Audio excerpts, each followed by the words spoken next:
ಸ್ನೇಹಿತರೆ, ಕಳೆದ ಅವಧಿಯಲ್ಲಿ ರಾಜ್ಯದಲ್ಲಿ ಅಸ್ತಿತ್ವದಲ್ಲಿದ್ದಂತಹ ಯಡಿಯೂರಪ್ಪ, ಅದಾದ ನಂತರ ಬಸವರಾಜ ಬೊಮ್ಮಾಯಿ ಅವರ ನೇತೃತ್ವದ ಬಿಜೆಪಿ ಸರ್ಕಾರದ ಮೇಲೆ 40% ಕಮಿಷನ್ನ ಆರೋಪವನ್ನು ಮಾಡೋದ್ರ ಮೂಲಕ ರಾಜ್ಯದ ಮತದಾರರ ಗಮನವನ್ನು ಸೆಳೆದು ಅಧಿಕಾರಕ್ಕೆ ಬಂದಿದ್ದಂತಹ ಕಾಂಗ್ರೆಸ್ನ ಮೇಲೆ ಇದೀಗ ರಾಜ್ಯದ ಗುತ್ತಿಗೆದಾರರ ಸಂಘದ ಅಧ್ಯಕ್ಷ ಆರ್ ಮಂಜುನಾಥ್ ಪ್ರಮುಖ ಆರೋಪವನ್ನ ಮಾಡಿ ಮುಖ್ಯಮಂತ್ರಿಗಳಿಗೆ ಪತ್ರವನ್ನು ಬರೆದಿರ್ತಕ್ಕಂಥದ್ದು ರಾಜಕೀಯದಲ್ಲಿ ಕೋಲಾಹಲವನ್ನ ಸೃಷ್ಟಿಸಬಹುದು ಅನ್ನುವ ಒಂದು ನಿರೀಕ್ಷೆಯನ್ನ ಹುಟ್ಟಿಸಿದೆ.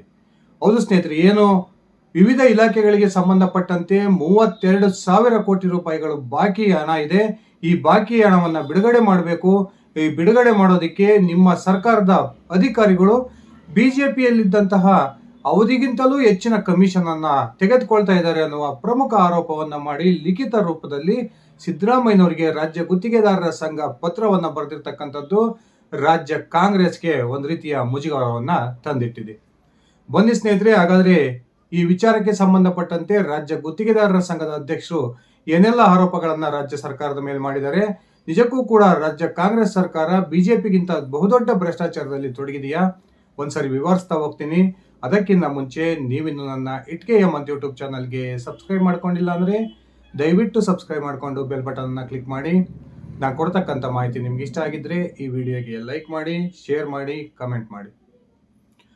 ಸ್ನೇಹಿತರೆ, ಬಸವರಾಜ ಬೊಮ್ಮಾಯಿ ಮತ್ತು ಯಡಿಯೂರಪ್ಪ ಮುಖ್ಯಮಂತ್ರಿ ಆಗಿದ್ದಂತಹ ಸಂದರ್ಭದಲ್ಲಿ ಆಧಾರ ರಹಿತ ಆರೋಪವನ್ನ ಮಾಡೋದ್ರ ಮೂಲಕ ರಾಜ್ಯದ ಮತದಾರರ ಗಮನವನ್ನು ಸೆಳೆದಿದ್ದಂತಹ ಕಾಂಗ್ರೆಸ್ ಇದೀಗ ಬ್ರಹ್ಮಾಂಡ ಭ್ರಷ್ಟಾಚಾರದಲ್ಲಿ ತೊಡಗಿದೆ. 2021ರ ಸಂದರ್ಭದಲ್ಲಿ ರಾಜ್ಯ ಗುತ್ತಿಗೆದಾರರ ಸಂಘ ಪ್ರಧಾನಿ ನರೇಂದ್ರ ಮೋದಿ ಅವರಿಗೆ ಒಂದು ಪತ್ರವನ್ನು ಬರೆಯುತ್ತೆ. ಗುತ್ತಿಗೆದಾರರ ಬಾಕಿ ಹಣ ಬಿಡುಗಡೆಗೆ ರಾಜ್ಯದ ಬಿಜೆಪಿ ಸರ್ಕಾರ ಬಹುದೊಡ್ಡ ಮಟ್ಟದ ಕಮಿಷನ್ ಅನ್ನ ಕೇಳ್ತಾ ಇದೆ. ಆ ಮೂಲಕ ದೊಡ್ಡ ಮಟ್ಟದ ಭ್ರಷ್ಟಾಚಾರವನ್ನ ಮಾಡ್ತಾ ಇದೆ. ಇದರ ವಿರುದ್ಧ ಸೂಕ್ತ ಕ್ರಮವನ್ನ ಕೈಗೊಳ್ಳಿ ಅನ್ನುವ ಒಂದು ಮನವಿಯನ್ನ ಮಾಡಿಕೊಂಡು ನರೇಂದ್ರ ಮೋದಿ ಅವರಿಗೆ ಈ ರಾಜ್ಯ ಗುತ್ತಿಗೆದಾರರ ಸಂಘ ಪತ್ರವನ್ನ ಬರೆಯುತ್ತೆ. ಅದೇ ವಿಚಾರವನ್ನು ಇಟ್ಕೊಂಡು ರಾಜ್ಯ ಬಿಜೆಪಿಯ ಮೇಲೆ ಮುಗಿಬಿದ್ದಿದ್ದಂತಹ ಕಾಂಗ್ರೆಸ್ ಆ ಸಂದರ್ಭದಲ್ಲಿ 40% ಕಮಿಷನ್ನ ಆರೋಪವನ್ನ ಬಿಜೆಪಿಯ ಮೇಲೆ ಮಾಡೋದ್ರ ಮೂಲಕ ಅದನ್ನ ದೊಡ್ಡ ಮಟ್ಟದಲ್ಲಿ ತೆಗೆದುಕೊಂಡು ಹೋಗುತ್ತೆ. ಬಿಜೆಪಿ ಸರ್ಕಾರ ಬಹುದೊಡ್ಡ ಭ್ರಷ್ಟ ಸರ್ಕಾರ, ಈ ಸರ್ಕಾರ ಮತ್ತೊಮ್ಮೆ ರಾಜ್ಯದಲ್ಲಿ ಅಧಿಕಾರಕ್ಕೆ ಬರಬಾರದು ಅನ್ನುವ ಒಂದು ಅಂಶವನ್ನು ಇಟ್ಕೊಂಡು ರಾಜ್ಯದ ಮತದಾರರ ಗಮನವನ್ನು ಸೆಳೆಯೋದ್ರ ಮೂಲಕ ಬಿಜೆಪಿಯ ಅಧಿಕಾರದಿಂದ ದೂರ ಇಟ್ಟು ರಾಜ್ಯದಲ್ಲಿ ಕಾಂಗ್ರೆಸ್ ಅಧಿಕಾರಕ್ಕೆ ಬರುತ್ತೆ. ಈಗ ಸರ್ಕಾರ ಅಧಿಕಾರಕ್ಕೆ ಬಂದು ಸುಮಾರು 3 ವರ್ಷದ ಅವಧಿ ಕಳೆಯೋದಕ್ಕೆ ಇನ್ನೊಂದು 2 ತಿಂಗಳು ಬಾಕಿ ಇದೆ. ಇಂತಹ ಸಂದರ್ಭದಲ್ಲಿ ರಾಜ್ಯದ ವಿವಿಧ ಇಲಾಖೆಗಳಲ್ಲಿ ಬಾಕಿ ಇರತಕ್ಕಂಥ 32,000 ಕೋಟಿ ರೂಪಾಯಿಗಳ ಒಂದು ಬಾಕಿ ಹಣ ಬಿಡುಗಡೆಗೆ ರಾಜ್ಯ ಗುತ್ತಿಗೆದಾರರ ಸಂಘ ಮುಖ್ಯಮಂತ್ರಿಗಳಿಗೆ ಮನವಿಯನ್ನ ಮಾಡ್ತಾನೆ ಬಂದಿದೆ.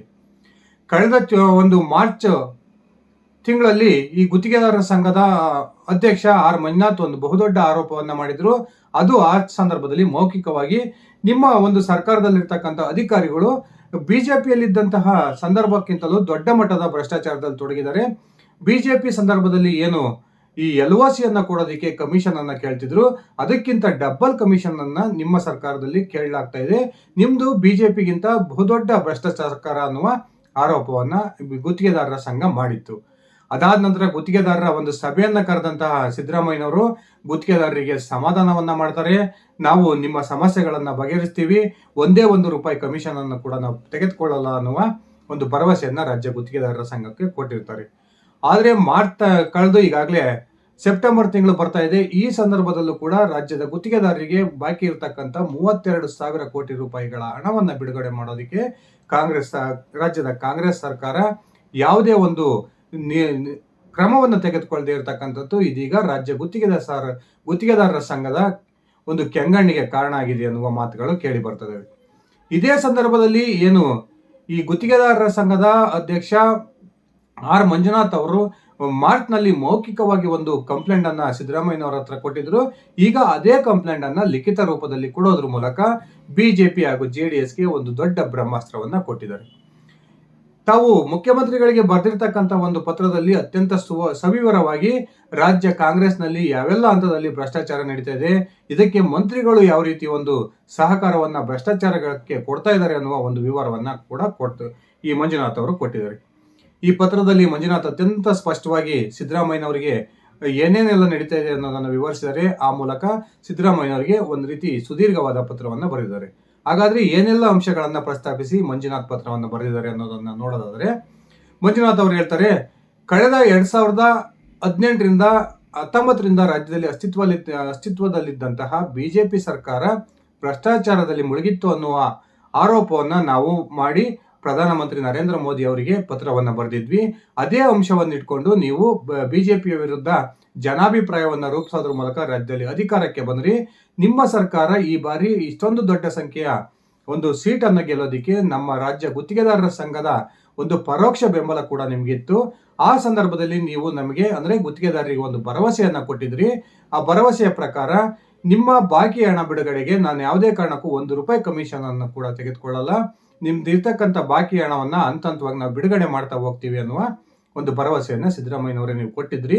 ಆದರೆ ನಿಮ್ಮ ಸರ್ಕಾರ ಅಸ್ತಿತ್ವಕ್ಕೆ ಬಂದು 2.5-3 ವರ್ಷ ಅವಧಿ ಕಳೆದಿದ್ರು ಕೂಡ ಇನ್ನೂ ನಮ್ಮ 32 ಸಾವಿರ ಕೋಟಿ ಬಾಕಿ ಹಣ ಬಿಡುಗಡೆ ಮಾಡೋದಕ್ಕೆ ನೀವು ಮೀನಾಮೇಷವನ್ನು ಎಣಿಸ್ತಾ ಇದ್ದೀರಿ.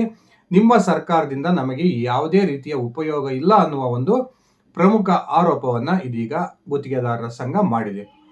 ಈ ಮೂಲಕ ರಾಜ್ಯ ಕಾಂಗ್ರೆಸ್ನ ಸರ್ಕಾರದ ಅಧಿಕಾರಿಗಳ ಹಂತದಲ್ಲಿ ಯಾವ ರೀತಿಯ ಒಂದು ಭ್ರಷ್ಟಾಚಾರ ನಡೀತಿದೆ ಅನ್ನುವ ಒಂದು ಅಂಶವನ್ನು ಕೂಡ ಈ ಆರ್ ಮಂಜುನಾಥ್ ಪ್ರಸ್ತಾಪ ಮಾಡೋದ್ರ ಮೂಲಕ ಬಿಜೆಪಿ ಸರ್ಕಾರದಲ್ಲಿ ಏನು ಬಾಕಿ ಹಣ ಬಿಡುಗಡೆಗೆ LOCಗೆ ಏನು ಕಮಿಷನ್ ಅನ್ನ ಕೇಳ್ತಾ ಇದ್ರು ಅದರ ಡಬಲ್ ಕಮಿಷನ್ ಅನ್ನ ನಿಮ್ಮ ಸರ್ಕಾರದ ಅಧಿಕಾರಿಗಳು ಕೇಳ್ತಾ ಇದ್ದಾರೆ. ಅಂದ್ರೆ ಸ್ನೇಹಿತರೆ, ನನಗಿರೋ ಮಾಹಿತಿ ಪ್ರಕಾರ ಕಳೆದ ಬಿಜೆಪಿ ಸರ್ಕಾರದ ಅವಧಿಯಲ್ಲಿ ಏನು LOC ಬಿಡುಗಡೆಗೆ 6-7% ಕಮಿಷನ್ ಅನ್ನ ಸರ್ಕಾರದ ಅಧಿಕಾರಿಗಳು ಕೇಳ್ತಾ ಇದ್ರು. ಆದ್ರೆ ನಮಗೆ ಈಗಿರ್ತಕ್ಕಂಥ ಮಾಹಿತಿಯ ಪ್ರಕಾರ ಕಾಂಗ್ರೆಸ್ ಸರ್ಕಾರದ ಅವಧಿಯಲ್ಲಿರ್ತಕ್ಕಂಥ ಅಧಿಕಾರಿಗಳು LOCಯ ಬಿಡುಗಡೆಗೆ 15-16% ಕಮಿಷನ್ ಅನ್ನ ಕೇಳ್ತಾ ಇದ್ದಾರೆ. ನನ್ನ ಜೊತೆಗೆ ಸಂಪರ್ಕದಲ್ಲಿರ್ತಕ್ಕಂಥ ಸಾಕಷ್ಟು ಗುತ್ತಿಗೆದಾರರು ಕೂಡ ಈ ಅಂಶವನ್ನ ನಮ್ಮ ಮುಂದೆ ಬಯಲು ಮಾಡಿದ್ದಾರೆ. ಇದೇ ಅಂಶವನ್ನು ಇಟ್ಕೊಂಡು ಇದೀಗ ಆರ್ ಮಂಜುನಾಥ್ ರಾಜ್ಯದ ಸಿದ್ದರಾಮಯ್ಯನವರಿಗೆ ಪತ್ರವನ್ನು ಬರೆದಿರ್ತಕ್ಕಂಥದ್ದು ಬಿಜೆಪಿ ಹಾಗೂ JDSಗೆ ಮುಂದಿನ ದಿನಗಳಲ್ಲಿ ಬಹುದೊಡ್ಡ ಒಂದು ಬ್ರಹ್ಮಾಸ್ತ್ರವನ್ನ ಸರ್ಕಾರದ ವಿರುದ್ಧ ಕೊಟ್ಟಂತಾಗಿದೆ ಅನ್ನುವ ಒಂದು ಚರ್ಚೆಗಳು ಕೂಡ ನಡೀತದೆ. ಇದಿಷ್ಟೇ ಅಲ್ಲದೆ ಟೆಂಡರ್ ಪ್ರಕ್ರಿಯೆಯಲ್ಲೂ ಕೂಡ ಪಾರದರ್ಶಕತೆ ಮತ್ತು ಜ್ಯೇಷ್ಠತೆಯನ್ನ ಕಾಪಾಡಿಕೊಳ್ಳದೆ ನಿಯಮವನ್ನ ಮೀರಿ ಬೇರೆ ಬೇರೆ ರೀತಿಯ ಒಂದು ಪ್ಯಾಕೇಜ್ಗಳನ್ನ ಮಾಡೋದ್ರ ಮೂಲಕ ದೊಡ್ಡ ಗುತ್ತಿಗೆದಾರರಿಗೆ ನಿಮ್ಮ ಸರ್ಕಾರದ ಅಧಿಕಾರಿಗಳು ಮತ್ತು ಮಂತ್ರಿಗಳು ಟೆಂಡರ್ ಅನ್ನ ಕೊಡ್ತಾ ಇದ್ದಾರೆ ಅನ್ನುವ ಆರೋಪವನ್ನು ಕೂಡ ಮಂಜುನಾಥ್ ಮಾಡ್ತಾ ಇದ್ದಾರೆ. ಅದಷ್ಟೇ ಅಲ್ಲದೆ ಅತ್ಯಂತ ಪ್ರಮುಖವಾಗಿ KRDL ಮತ್ತು ನಿರ್ಮಿತಿ ಕೇಂದ್ರಕ್ಕೆ ಸಂಬಂಧಪಟ್ಟಂತೆ ಕೂಡ ಪ್ರಮುಖ ಒಂದು ಆರೋಪವನ್ನು ಈ ಆರ್ ಮಂಜುನಾಥ್ ಅವರು ಮಾಡೋದ್ರ ಮೂಲಕ KRDL ಮತ್ತೆ ನಿರ್ಮಿತಿ ಕೇಂದ್ರಕ್ಕೆ ವಹಿಸಲಾದಂತಹ ಕಾಮಗಾರಿಗಳನ್ನ ಜನಪ್ರತಿನಿಧಿಗಳ ಬೆಂಬಲಿಗರು ಮತ್ತು ಪಕ್ಷದ ಕಾರ್ಯಕರ್ತರಿಗೆ ಅಲ್ಲಿ ಹಂಚಲಾಗ್ತಾ ಇದೆ. ಆ ಹಂಚಿದಂತಹ ಒಂದು ಕೆಲಸಗಳನ್ನ ಆ ಕಾರ್ಯಕರ್ತರು ತಾವೇ ನಿರ್ವಹಿಸದೆ ಗುತ್ತಿಗೆದಾರರಿಗೆ ಅದನ್ನ ಮಾರ್ಕೊಳ್ತಾ ಇದ್ದಾರೆ.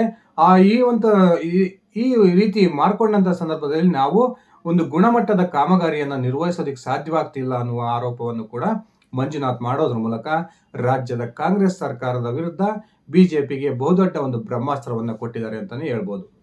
ಸ್ನೇಹಿತರೆ, 100 ಸುಳ್ಳನ್ನ ಹೇಳಿ ಅದನ್ನ ಸತ್ಯ ಮಾಡಿದ್ದಂತಹ ಕಾಂಗ್ರೆಸ್ಗೆ ಇದೀಗ ಕಾಲಚಕ್ರ ಬದಲಾಗಿದೆ.